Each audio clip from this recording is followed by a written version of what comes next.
नमस्कार। मेरी आत्मा आप सबकी आत्मा को नमस्कार कहती है और आप सबका मेरे संग जुड़ने का बहुत बहुत धन्यवाद।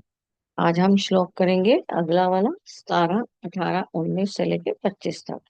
नौ 19वें सॉरी 17वें श्लोक में क्या बोल रहा है कि पिता महमस्य मतलब पिता में, माता में, शुभ में, अशुभ में, वर्षा का आकर्षण में, इन सब में मैं हूँ।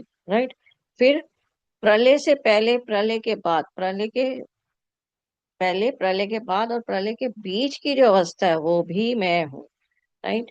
फिर उसके बाद वो क्या बोल रहे हैं कि वो भी मैं हूँ। और फिर उसके बाद हमें क्या बोल रहे हैं कि यहाँ पर कि अमृत भी मैं हूँ, विष भी मैं हूँ। राइट। तो मतलब अगर लॉजिकली देखें तो इन तीनों पहले के श्लोकों में वो क्या बोल रहे हैं, और बीज भी मैं हूँ।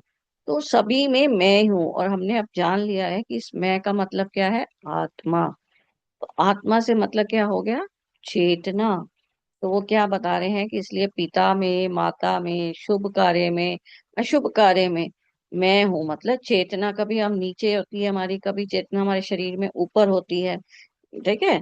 जो वर्षा हो रही है तो मतलब यूनिवर्सल चेतना, हमारी बॉडी के अंदर चेतना, हमारे जन्म के अंदर, हमारे जन्म जीते हुए चेतना, हमारे मृत्यु के बाद चेतना, हमारे जन्म लेने से पहले की चेतना, सभी कुछ क्या हूँ, आत्मा हूँ। इसीलिए दूसरे शास्त्रों में क्या बोल दिया गया है कि आत्मा कण कण में है। कण कण में आत्मा कहते हैं ना, सब में भगवान है कहते हैं। तो उसी को ही कृष्ण जी यहाँ बता रहे हैं मैं कह के। पर ये मैं का मतलब वो कृष्ण जो हम एक फिजिकल बॉडी समझ रहे हैं वह नहीं है। यहाँ पर क्या है, उनका मतलब है आत्मा। राइट। और यहाँ पर अब क्या है, अगर पिता और माता में मैं हूँ उसके बाद ही नई चेतना बच्चा पैदा होता है। और इसी तरह यूनिवर्स के अंदर भी हमने बिग बैंग थ्योरी से क्या देखा कि काली माता को हमने ब्लैक होल कहा, और उसके बाद शिव जी उनके चरणों में लेट गए, जो एक प्रकाश और बूम करके ओम उत्पन्न हुआ। उससे हमने क्या बोला, शिव है। तो उसमें भी क्या हुआ, मतलब माता पिता हो गया ना, lady and this male and female form हो गया। तो इस तरीके से वह क्या बता रहे हैं कि सब कुछ मैं हूं, मतलब सब कुछ एक आत्मा है। और यहाँ ऐसे कह सकते हैं कि सब कुछ क्या है, एक ध्वनि से उत्पन्न हुआ है। और वो ध्वनि क्या है, बिग बैंग थ्योरी से हम जान ही चुके हैं, ओम से। राइट। तो यहाँ पर वो यह बता रहे हैं कि ओम से ही ध्वनि पैदा हुई है। तो यहाँ पर ये सब बताने के बाद अगले श्लोक में वो क्या बोल रहे हैं कि ये जब करते हुए, जब तुम पाप सकाम कर्म निष्काम कर्म कर रहे हो, वो भी मैं हूँ। मतलब कर्म सिद्धार्थ जो हम कहते हैं, लॉ ऑफ कर्मा, वो भी क्या हूँ, मैं हूँ। मतलब चेतना जिस हिसाब से है उसी हिसाब से वापस जन्म लेती है, उसी हिसाब से अपने कर्मों को भोगती है ना चेतना। तो उसी को उन्होंने कर्म सिद्धांत कहा है कि लॉ ऑफ कर्मा भी मैं हूँ। तो अगले श्लोक में उन्होंने ये बताया है 20वें में। राइट। तो वो एक्चुअल में क्या बता रहे हैं कि मतलब सभी कुछ मैं ही हूँ। तो अब इसमें सब कुछ मैं ही हूँ, और ये चेतना का शुरुआत में भी मैं हूँ, बाद में भी मैं हूँ, और हमें समझ में आ गया कि आत्मा है। तो अगर इसमें समझें तो जनरल में वो क्या बता रहे हैं, तो जनरल में वो एक्चुअल में वो बता रहे हैं कि अगर तुमको सच में मुझको जानना है तो तुमको अंधकार में उतरना होगा। अंधकार का मतलब आइज बंद करके अपने अंदर, तो अपने अंदर क्या है, हमको अंधेरा है, हम सिर्फ आंखें खोल के ये जो रोशनी में जगत दिख रहा है हम उसको देखने में लगे हुए हैं। राइट। और अगर हमको अपने अंदर देखना है तो हमें आइज बंद करनी होगी और अपने अंदर अंधकार जो लग रहा है उसको देखना होगा। वो ये बता रहे हैं। अगर हम इस हिसाब से समझें तो वो चारों श्लोकों में ये बता रहे हैं। तो इसमें कैसे है, जैसे लेट इट बी, पेड़ ले लीजिए। पेड़ को क्या करते हो आप, बीज को पहले मिट्टी में बो देते हो, फिर वो मिट्टी के वो बीज क्या होता है, पहले उसके अंदर बीज क्या होता है, मिट्टी में दबा हुआ होता है, इसलिए उसके अंदर कंपन सी होती है और वो फूट जाता है। फूट जाता है और उसी में से वो पौधा निकलता है। तो हमको जो बाहर दिखता है वो क्या दिखती है, उसकी स्टेम्स, उसकी लीव्स दिखती है ना, पत्ते दिखते हैं, उसकी जड़ें दिखती हैं। पर वो जो प्रोसेस था जब वो अंधकार में दबा हुआ था बीज, तो वो जो चीज है हमारे अंदर भी वही चीज उसको बोल रहे हैं कि हमारे अंदर जो बीज है उसके दर्शन आपको करने हैं। तो आपको आइस बंद करके अपने अंदर के उस पारस मणि को ढूंढना होगा। तो तब आप आत्मा के दर्शन कर सकेंगे। राइट। तो वो यह बता रहे हैं कि आप तभी आपको दर्शन होंगे। अब वो क्या बोल रहे हैं कि इसमें अब यहीं पे अगले श्लोक में वो एक्चुअल में क्या बता रहे हैं कि स्वर्ग लोक में, नरक लोक में, सब जगह मैं ही हूँ। अब यहाँ पर एक और चीज वो हमें क्या बता रहे हैं कि जब मैंने बोला जैसे बीज टूट गया, बीज में से जो निकला, तो अगर आप इसको ध्यान से देखें तो वो जब बीज फटता है तब भी एक ध्वनि होती है, क्योंकि बीज में क्या होता है, जब वो मिट्टी में दबा हुआ था तो उसके अंदर बेचैनी हो रही होती है क्योंकि वो मिट्टी में दबा हुआ है। तो मतलब अगर इस तरह देखें और वो फिर फट गया तो वो पेड़ निकला है, मतलब कितना सुंदर पेड़ निकला है, जो हमको उसकी वो वाली पीड़ा तो हमें दिख ही नहीं रही ना बीज को दबाते वक्त। तो इस हिसाब से हमें ये समझ में आ रहा है कि अगर हमारे अंदर जब दुख आता है तो वो जो पीड़ा है, उसके बाद जो हमारी नया हमारा जो जन्म होता है, मतलब हम जो न्यू मैन निकलते हैं उस पीड़ा के बाद, जब वापस हम नॉर्मल हो जाते हैं उस पीड़ा से निकल के, तो हम एक न्यू पेड़ के हिसाब से निकलते हैं। मतलब हमारे अंदर ही बहुत सारे चेंजेस हो गए होते हैं, हम बहुत ज्यादा अच्छे फल देने लग जाते हैं। अब यहाँ पर अगले 21 और 22 इन सब में भी वो क्या बता रहे हैं कि क्या हूँ, आकाश तत्व भी मैं हूँ, वायु भी मैं हूँ, राइट। तो इसमें अब अगर इसमें देखा जाए तो एक्चुअल में क्या बता रहे हैं, आकाश तत्व में मैं हूँ, ध्वनि भी मैं हूँ। तो ध्वनि क्या है, हमने जान लिया है ओम। तो वो बता रहे हैं कि ओम ध्वनि भी मैं हूँ।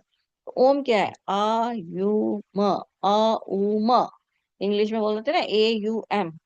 तो ये क्या है, एक्चुअल में थ्री वाइब्रेशंस हैं, या कह सकते हैं थ्री अवस्था है हमारी बॉडी की। तो थ्री वाइब्रेशंस कैसे हैं, अल्ट्रावायलेट ए होता है, नॉर्मल होता है यू, और एम होता है इंफ्रारेड। तो ओम जो है इस तरीके से हमारी क्या है, बॉडी के अंदर एक किस्म की वाइब्रेशंस को दर्शाता है। तो ये वाइब्रेशंस क्या है, ultraviolet, normal rays and infrared rays. तो सूरज में यही होता है ना, मॉर्निंग में अल्ट्रावायलेट होती है, दिन में जब नॉर्मल देता है, और उसके बाद क्या होता है, बीच में वो आपकी इंफ्रारेड भी सूरज की होती है ना, जब बहुत ज्यादा तेज होता है, शीन हो जाता है, तो वो आपकी क्या होती है, इंफ्रारेड होती है। तो यहाँ पर वो क्या बता रहे हैं कि ओम की ध्वनि भी मैं ही हूँ। तो वो एक्चुअल में कह रहे हैं कि हमारी बॉडी की तीनों अवस्था, जागृत अवस्था, सुषुप्ति अवस्था और तूर्य अवस्था, वो भी मैं ही हूँ, राइट। वेदों का ज्ञान भी मैं ही हूँ, ठीक है। और फिर शरीर मन बुद्धि ये जो है, इन सब का स्वामी भी मैं हूँ, राइट। वो सभी जगह एक्चुअल में क्या बोल रहे हैं कि मैं हूँ, पर वो हमको समझाना क्या चाह रहे हैं कि मतलब सब जगह क्या है, आत्मा ही है। तो सब जगह चेतना ही है। तो वो हमको ये बताना चाह रहे हैं कि ये सब क्या है, चेतना का स्वरूप है। फिर उसके बाद वो बता रहे हैं अगले 22 23 24 में क्या है कि सकाम भाव का क्या परिणाम होता है। मतलब कि कर्म जब आप कर रहे हो तो आप या तो सकाम भाव से करते हो, या आप क्या करते हो, सकाम भाव या निष्काम भाव से करते हो, राइट। तो सकाम भाव में क्या करते हो, आपके अंदर कोई डिजायर होती है, राइट।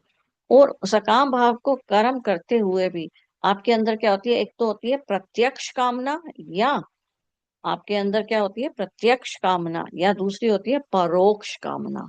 ना प्रत्यक्ष कामना क्या है कि आपने कार्य ही, चाहे वो अच्छा डिजायर है या बुरा है, पर किसी डिजायर से कार्य किया। तो वो यूजली हमारी क्या होती है, हम कोई इच्छा पूर्ति के लिए कार्य करते हैं, इवन भगवान की पूजा करते हैं तब भी हमारे पास अंदर कोई इच्छा पूर्ति की कामना होती है। तो जब आपके अंदर वो कह रहे हैं कि ये वाली इच्छा पूर्ति के डिजायर्स हैं, तो मैं उनको क्या मानता हूँ, मूढ़ मते, राइट। तो उनको मैं मूड पर्सन मानता हूँ, या असुर पर्सन मानता हूँ, असुर मानता हूँ। पर अगर कई बार क्या होता है, हमारी कामना में ऐसे होता है कि हम काम तो दूसरे ढंग से शुरू करते हैं, मतलब निस्वार्थ करते हैं, जैसे दान किया निस्वार्थ करते हैं, पर फिर भी कहीं ना कहीं हमारे अंदर ना क्या होता है, एक्नॉलेजमेंट की इच्छा होती है। वो होती है परोक्ष कामना। प्रत्यक्ष कामना क्या हो गई, जो तो हमारा सकाम है भाव, सकाम भाव मतलब हमने किसी इच्छा से ही कार्य शुरू किया। पर परोक्ष कामना क्या है, जिसमें हमको क्या है, हमने किया तो किसी भी इच्छा से नहीं, पर फिर भी हमको एक्नॉलेजमेंट की इच्छा रहती है। और अब उसकी वजह से हम क्या होता है, हम थोड़े दिनों बाद दुखी होने लग जाते हैं कि अरे मैं तो इतना करती हूँ, मुझे कोई फिर भी कोई समझता नहीं है, मुझको ऐसा लगता है ना हमको कई बार। तो उसको बोला जाता है परोक्ष कामना। फिर उसके बाद वो बोल रहे हैं कि पर अगर तुमको मुझको पाना है तो तुमको क्या करना होगा, निष्काम भाव। मतलब तुम्हारे अंदर काम करने की इच्छा है, और तुमको कोई फर्क नहीं पड़ रहा कोई क्या कर रहा है, तुम वो वाले कार्य कर रहे हो जो यूनिवर्सल ट्रुथ के लिए है, मतलब सबके हित के लिए है। तुम उस कार्य में लगे हो तो उनके अंदर मैं साक्षात प्रेजेंट होता हूँ, उनके अंदर मैं उनका कार्य अपने आप संभालने लग जाता हूँ। तो इसको दोबारा समझिए।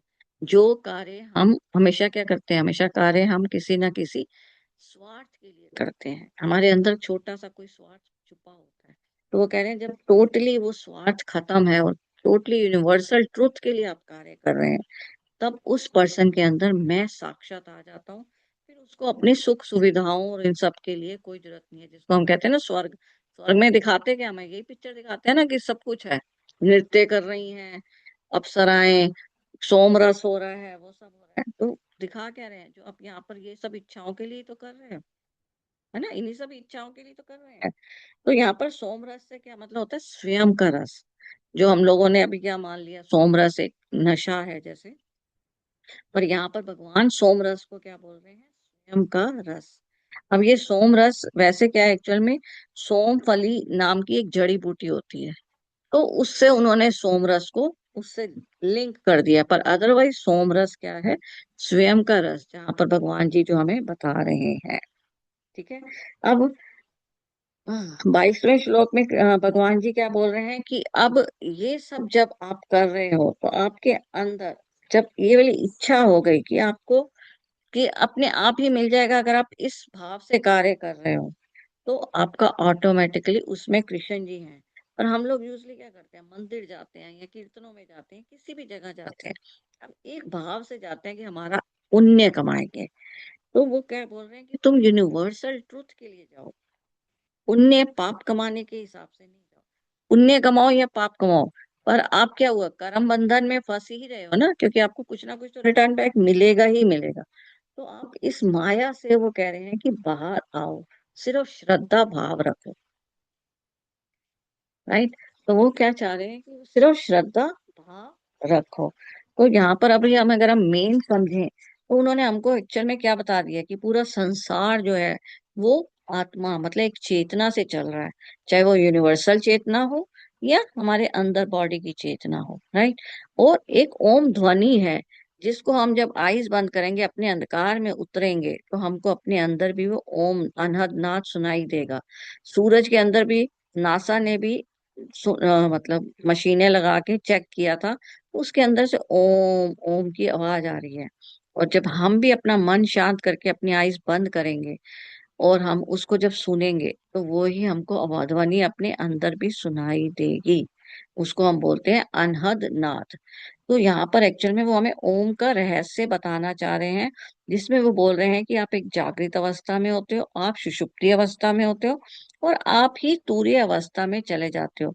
वो ही आ उ म है। तो जागृत अवस्था क्या है, आ, जो मैं देख रही हूँ। सुषुप्ति अवस्था क्या है, उ। और माँ क्या है, तूर्य अवस्था, जो हमारा जैसे अगर मैं जनरल में अपनी बॉडी को देखूं तो मैं जाग रही हूँ, मैं सो गई हूँ, ऊपर सपने देख रही हूँ, तो वो क्या है, यू वाली अवस्था है, मतलब ऊ वाली अवस्था है। राइट। और माँ वाली अवस्था क्या है, तूर्य अवस्था। हाँ ठीक है, जैसे मतलब क्या कह सकते हैं, डीप स्लीप वाली अवस्था। तो वो बता रहे हैं कि ये सब के बाद फिर उसके बाद एक और, जब आप ओम खुद से उच्चारण उच्चारण करेंगे ना, ऐसे हल्की सी फिर शांति हो जाती है। तो माँ के बाद जो मौन है, वो कह रहे हैं उसको जब तुम ध्यान देने लग जाओगे तो तुम ऑटोमेटिकली मौन अवस्था में आ जाओगे।